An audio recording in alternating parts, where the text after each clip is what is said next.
बेटा कल हमने 3 चीज़ें लास्ट में देखी थी सवाल करने के बाद, अगर याद हो तो आप लोगों को, कि जो 3.1 नई बुक में है और 3.2 ये पुरानी बुक में है ना, ये न्यू में और ये पुरानी वन। तो कंफ्यूज मत होना कि सर आप तो सर 3.2 पढ़ा रहे हो, 3.1 है नई वाली बुक में, क्योंकि जो 3.1 है पुरानी बुक का वो हट चुका है ना, ये चीज़ ध्यान रखना बस। अब सुनिए बात, इसमें जो कॉन्सेप्ट अगला लगेगा वो क्या लगेगा। हमने पहली चीज़ कल देख ली थी कि हमको पता है कि a1x b1y और c1 क्या होता है बेटा, ये एक लीनियर इक्वेशन होती है कितने वेरिएबल में, 2 वेरिएबल में। ये एक रैखिक समीकरण है, कितने चर का है, 2 चरों का रैखिक समीकरण है। लेकिन हमने किसकी बात करी थी, युग्म की, जोड़े की बात करी थी। चलिए अब इतनी बात तो हमको समझ में आ गई थी कि हमने सीखा था कि भैया ये 2 चीज़ें हैं, इसको हमने एक को बोला था वर, एक को क्या बोला था वधू, अगर याद आ रहा हो तो, और याद नहीं आए तो पहला वाला पार्ट वापस से देखना। अब मेन कॉन्सेप्ट क्या है कि हम इसको क्यों लिख रहे हैं, इसके बाद एक चीज़ सवाल करा था हमने, स्टेप्स बना के ग्राफिक मतलब उसको बीजगणित से ग्राफिक तरीके से, एल्जेब्रिक तरीके से, ठीक है। उसके बाद अब इससे हम करने क्या वाले हैं, अब यहाँ पर ये चीज़ सीखनी है हमको। पहली चीज़ हमारे लिए है इंटरसेक्टिंग। इंटरसेक्टिंग कब होता है, ये हमने कल सीखा था कि दो जब लाइन कटती है आपस में, है ना, जब 2 लाइन कटती है आपस में, ये पहले वाले लीनियर इक्वेशन की और ये दूसरी वाले लीनियर इक्वेशन की लाइन है, ठीक है। तो ये लाइन कटती है और एक ही पॉइंट पे कटती है, उसको बोलते हैं इंटरसेक्टिंग लाइन। और नॉर्मली बताया था मैंने आपको कि जब 2 लाइन क्या होती है, पैरेलल कब होती है, पैरेलल मतलब होता है समांतर, इंटरसेक्टिंग मतलब प्रतिच्छेदी या प्रतिच्छेदी।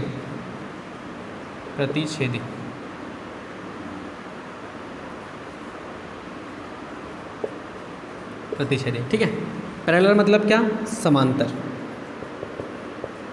लाइन समांतर कब होती है, जब लाइन सीधी सीधी चल जाएगी, ये पहले वाला उसकी लाइन है और एक इसकी लाइन है, दूसरे वाले की लाइन है, ठीक है। और लास्ट मैंने बताया था आपको क्या, कोइंसिडेंट, इसको बोलते हैं हम समपाती। क्या बोलते हैं इसको, समपाती। जब लाइन एक के ऊपर एक हो, ये लाइन एक है, इसके ऊपर ही एक और लाइन आ जाए, दोनों किधर भी जा सकती है, ऐसा कोई नहीं है, पहली लाइन और दूसरी लाइन, ठीक है। लेकिन ये तो मैंने आपको ऊपरी बताया था, इसको हम डिटेल में देखते हैं कि क्या है भला। तो ये आता कब है, जब हमारे पास ये वैल्यूज़ दी हो, जब हमारे पास 2 लीनियर इक्वेशन दी हो, इसमें से हमको समझना पड़ता है और उसको फिर सॉल्व करते हैं। मैं आपको छोटा सा क्वेश्चन बताता हूँ एक, मान लो इसकी जगह आपको दिया हुआ है क्या, 2x 3y n प्लस में 5 = 0, ठीक है। आपको दिया हुआ है 3x + 2y प्लस में 4 = 0, ठीक है। ये 2 लीनियर इक्वेशन दी हुई है आपको। अब आपको क्या करना है, आपको ये पता होगा कि यहाँ पर जो ये 2 है वो क्या है हमारा a1, जो y के साथ है वो क्या होता है b1 और ये होता है c1। तो इसको हम ऐसा लिख दें, आप बुरा तो नहीं मानोगे, a1 = 2, b1 = 3, c1 = 5, है ना। कोई दिक्कत तो नहीं इसमें, ये सवाल मैंने मन से लिया है, उसमें सवाल आपको आएगा, उसको भी सॉल्व करेंगे, समझ में आ जाएगा। अब ये यहाँ पर मैं इसको कोई सी मन से इक्वेशन और ले ली है, तो नीचे वाली इक्वेशन को क्या बोलेंगे, इसको a2 की वैल्यू कितनी है, और b2 की, और c2 की 4। अब पहली कंडीशन ये होती है कि देखो अगर इसको मैं ऐसा लिखूं, अभी तो नॉर्मल लिखा है मैंने, अगर मैं इसको ऐसा लिखूं तो कि a1/a2 कितनी वैल्यू है इसकी, 2/3, कॉमा इसको लिखूंगा b1/b2 कितना है 3/2, लास्ट में c1/c2 कितना है 5/4। क्या इसमें कोई भी इक्वल दिख रहा है आपको, क्या a1/a2 b1/b2 इक्वल है, नहीं है। क्या b1/b2 c1/c2 इक्वल है, नहीं है। कोई किसी के इक्वल नहीं है, कोई किसी के बराबर नहीं है। तो उसको हम ऐसा लिखते हैं कि a1/a2 नॉट इक्वल्स टू, मतलब बराबर नहीं है किसके, b1/b2 के। अब तीसरा वाला नहीं लिखने की जरूरत है, क्योंकि देखो पहले वाला बराबर नहीं है। जैसे मान लो आपके घर में 2 दरवाजे लगे हैं, अगर बाहर वाला दरवाजा बंद है तो अंदर वाले दरवाजे में घुस पाओगे क्या, भाई अंदर वाले दरवाजे पे जाने के लिए आपको पहले वाले दरवाजे को खोलना पड़ेगा। जैसे यहाँ पर क्लास में अपनी एक दरवाज़ा ये है, एक बाहर मेन डोर है, तो मेन डोर बंद होगा और ये खुला भी हो तो क्या आप आ पाओगे अंदर, हाँ। तो ये सेम टू सेम है, तो ये इसको हम बोलते हैं, इसी को हम बोलते हैं क्या, इंटरसेक्टिंग। अगर ऐसी सिचुएशन आती है तो आपका ग्राफ कैसा बनता है, ऐसा वाला, मतलब एक बार जो कट करता है उसके लिए ऐसा होता है। तो पहली चीज़ तो हमने सीखी कि वो क्या होता है, इंटरसेक्टिंग। अगर ऐसी सिचुएशन बनती है आपकी लीनियर इक्वेशन को सॉल्व करने के बाद, तो उसको पहली चीज़ बोलते हैं क्या हम, इंटरसेक्टिंग। ठीक है, इंटरसेक्टिंग मतलब क्या, प्रतिच्छेदी। बेटा दूसरी चीज़ क्या होती है, दूसरी चीज़, अब देखो ग्राफ में अगर देखें हम इसको, तो ग्राफ कैसा बन रहा है, एक पॉइंट पे कट कर रहा है। एक पॉइंट पे कट करना मतलब देखो, अगर मान लो एक कोई ऐसा व्यक्ति है जिसके ऐसा कोई है ही नहीं, भाई एक व्यक्ति है जिसके ऐसा कोई है ही नहीं, जैसे मान लें हनुमान जी ऐसा पावरफुल कोई है क्या, नहीं है, खतरनाक व्यक्ति है, बहुत ही खतरनाक। तो क्या है वो, यूनिक है ना। यूनिक को इंग्लिश में, यूनिक को तो इंग्लिश में यूनिक बोलते हैं, लेकिन हिंदी में क्या बोलते हैं, अद्वितीय। अद्वितीय मतलब जिसके ऐसा कोई नहीं हो। तो हम देखो यहाँ पर क्या लिखेंगे, इंग्लिश में लिखेंगे यूनिक, है ना, यूनिक सॉल्यूशन। ये क्या देता है हमको, यूनिक सॉल्यूशन। ठीक है, यूनिक सॉल्यूशन मतलब अद्वितीय हल, जिसके ऐसा कोई हल ना हो। मतलब कुल मिला के जहाँ पर एक बार लाइन कटती है उसको बोलते हैं हम क्या, यूनिक सॉल्यूशन, मतलब अद्वितीय हल। तीसरी चीज़ एक और होती है, एक चीज़ होती है, जब हमको सॉल्यूशन मिलता है ना, जब हमको सॉल्यूशन मिलता है तो हम उसको बोलते हैं कॉन्सिस्टेंट। जैसे मान लो आपके घर पत्रिका आती है, तभी शादी में जाते हो कि वैसे पहुँच जाते हो, नहीं बुलाया जाता है ना, जब बुलाएंगे तभी आएंगे अपन। तो यहाँ पर भी सेम है, अगर यहाँ पर कोई पॉइंट कट होगा तो इसका सॉल्यूशन मिलेगा। अगर पॉइंट कट होगा तो ही सॉल्यूशन मिलेगा, चाहे एक मिले ज़्यादा मिले। तो यहाँ पर पॉइंट कट कर रहा है कि नहीं कट रहा है, भाई दोनों ग्राफ, दोनों अपने जो इक्वेशन है वो कट कर रही है, तो इसको बोलते हैं हम क्या, कॉन्सिस्टेंट। कॉन्सिस्टेंट को बेटा हिंदी में बोलते हैं संगत। तो एक बात बताना चाहता हूँ आपको मैं, बड़े ध्यान से सुनना, बिल्कुल कान खोल के, कि बेटा अगर आपकी सिचुएशन ऐसी बनती है, पहले तो आपको दो लीनियर इक्वेशन दी होगी, उसके बाद आपको A1 B1 C1 जो भी निकालना, उसके बाद उनको ऐसा जब रखोगे, और अगर कोई भी इक्वल नहीं आता है, कोई भी इक्वल नहीं आता है, तो ऐसा दिखेगा आपको। और अगर ऐसी सिचुएशन बनती है तो वो तीन तरीके से आंसर देता है हमको। पहली चीज़ वो हो सकता है प्रतिच्छेदी, मतलब प्रतिच्छेदी होगा ही होगा। अरे भैया ये अगर ऐसा है तो प्रतिच्छेदी भी है, और वो क्या है, अद्वितीय हल भी है, और वो क्या है, संगत भी है, मतलब तीनों चीज़ें हैं। लेकिन एक मज़ेदार वाली बात है कि सवाल जब हमसे पूछा जाएगा तो तीनों में से कुछ एक पूछेगा, तीनों नहीं पूछेगा।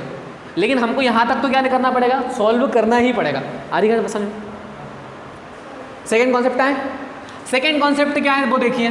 सेकेंड कॉन्सेप्ट ये है बेटा, जैसे मैंने लिखा 2x, चलो 2 को हटा देते हैं, लिखते हैं x + y + 1, कोई दिक्कत, ठीक है। ये आपको इक्वेशन दे के रखिए, और नीचे लिख देते हैं, नीचे भी सेम लिख देते हैं x + y + 1, कोई दिक्कत। मैंने एक बहुत प्यारा सवाल इजी लिख दिया है, ठीक है। यहाँ पे अगर देखें हम तो a1 की वैल्यू कितनी है, 1। अगर x के सामने कुछ नहीं मतलब क्या है, 1। एंड b1 की वैल्यू कितनी है, 1, क्योंकि y के सामने कुछ भी नहीं है। और c1 की वैल्यू कितनी है, 1, सब दूर 1 1 1, ठीक है।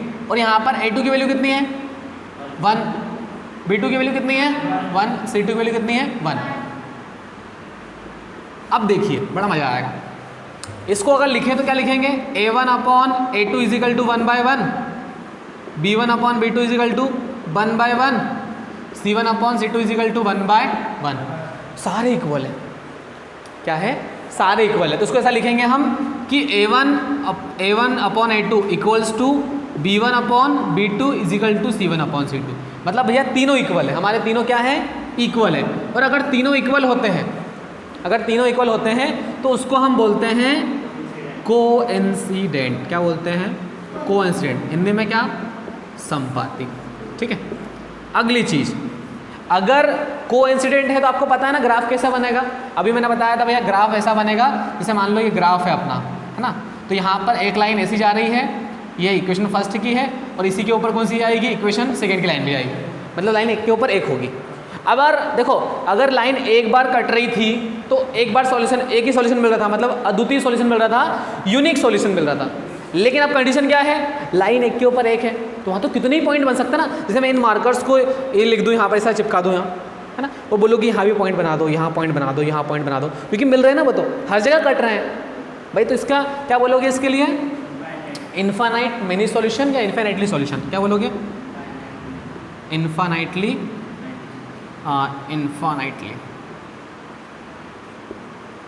मेनी सॉल्यूशन, है ना। इसके बोल सकते हो अनेक हल होंगे। अनेक मतलब क्या, बहुत सारे, अनेक हल होंगे,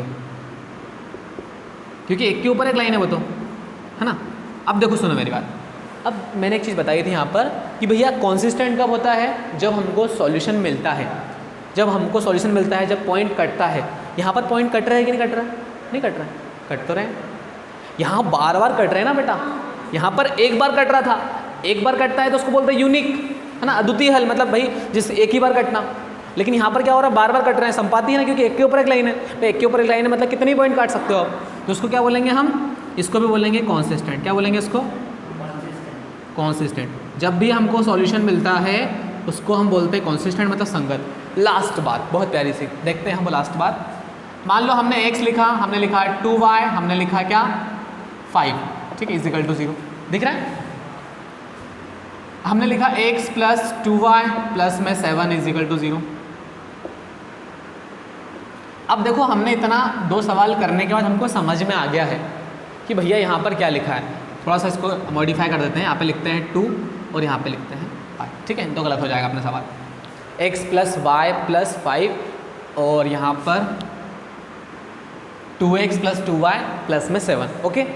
अब देखिए बेटा, अब यहाँ पर एक चीज़ सोचिए, अब नॉर्मल दिमाग में लगाइए, ये a1 है और नीचे वाला क्या है a2, ये नीचे वाला a2 ऊपर वाला a1, तो a1 अपॉन a2 क्या है 1 अपॉन, ये भी कितना है 1 अपॉन, वो लास्ट वाला 5/7, मतलब 2 इक्वल होंगे, तीसरा इक्वल होगा क्या? नहीं होगा। तो लिखते हैं पहले इसको, हमने बोल दिया है तो ओरल लिखा, हमको समझ में आ गया कि यहाँ पर क्या इक्वल और क्या नहीं है। तो a1 की वैल्यू 1, b1 की कितनी है बेटा 1, c1 की 5, और यहाँ पर बेटा a2 की वैल्यू कितनी होगी 2, b2 की वैल्यू कितनी होगी 2 और c2 की वैल्यू कितनी होगी 7 होगी, ओके। सो यहाँ पर हम इसको वापस से बेसिकली लिखते हैं a1 upon a2 equal to 1/2, c1 upon sorry b1 upon b2 equal to कितना लिखेंगे बेटा 1/2, comma c1 upon c2 is equal to कितना लिखेंगे 5/7। Are you getting my point? अब यहाँ पर आपको खुद सामने दिख रहा है ना, दोनों इक्वल है, 2 इक्वल है, तीसरा इक्वल नहीं है, तो ऐसा लिखेंगे ना a1 upon a2 equal to b1 upon b2 not equals to c1 upon c2, मतलब a1 अपॉन a2 तो बराबर है, लेकिन तीसरा बराबर है क्या? नहीं है। तो हमारे पास देखो 3 चीज़ें थी पहले से ही, है ना, 3 चीज़ें थी हमारे पास, इंटरसेक्टिंग थी, पैरेलल थी, कोइंसिडेंट थी, तो ये 2 तो हो गई है। अब बची क्या है? पैरेलल। मतलब कुल मिला के ये अगर ऐसा सॉल्यूशन आता है तो उसको क्या बोलेंगे हम, आपकी जो लाइन्स होगी वो क्या होगी? पैरेलल होगी, ठीक है। तो यहाँ पर लाइन देखो ऐसी बनेगी ग्राफ में, ये इक्वेशन फर्स्ट की लाइन है और ये इक्वेशन सेकंड की लाइन है। मैं थोड़ी तिरछी बना रहा हूँ, किसी भी बन सकती हो ना, जरूरी नहीं दूर दूर हो, ऐसी भी हो सकती है, ऐसी भी हो सकती है, कोई सी दिशा में भी जा सकती है, बट वो जाएगी क्या? पैरेलल। पैरेलल मतलब क्या? समांतर। दूसरी चीज़, अगर लाइन मिल नहीं रही है तो उसका कोई भी सॉल्यूशन होगा क्या? अगर कोई सॉल्यूशन नहीं होगा तो क्या बोलेंगे इसको? No solution. क्या बोलेंगे इसको? नो सॉल्यूशन, और हिंदी में बोलेंगे कोई हल नहीं होगा। अब कैसे समझ में आया? सुनना मेरे वापस से, यहाँ पर एक बार कटा तो यूनिक सॉल्यूशन, यहाँ पर बार बार कटा तो मैनी सॉल्यूशन, और यहाँ पे एक बार भी कटने रही चीज़ें, लाइन कट रही है ऐसी? नहीं कट रही है, तो ये बोलेंगे नो सॉल्यूशन, मतलब कोई हल नहीं होगा, कोई हल नहीं होगा, ठीक है। अब बेटा देखो, यहाँ पर 2 चीज़ें हमको समझ में आ गई, भैया समांतर लाइन कोई हल नहीं, मतलब पैरेलल लाइन नो सॉल्यूशन। अगर सॉल्यूशन ही नहीं मिलेगा तो कॉन्सिस्टेंट होंगे क्या? भाई बट कॉन्सिस्टेंट किस पे डिपेंड करता है? सॉल्यूशन पे। अगर पत्रिका आएगी नहीं तो भंडारे में जाओगे क्या? मतलब भंडारे में जा सकते हो, शादी में जाओगे क्या? जा सकते हो, ऐसा नहीं, आजकल का ज़माना अलग है। चलो कोई दिक्कत नहीं, जाना नहीं वैसे भी, है ना। आजकल काउंट कर लेते कितने लोग आ रहे हैं। इनकॉन्सिस्टेंट बोलेंगे, क्या बोलेंगे? इनको बोलते हैं कॉन्सिस्टेंट, इसको बोलेंगे इनकॉन्सिस्टेंट, और इसको हिंदी में बोलते हैं असंगत, ठीक है। आया समझ में? इसमें कुछ भी डाउट आपको यहाँ से यहाँ तक? पक्का? अब इसको लिख लो अच्छे से।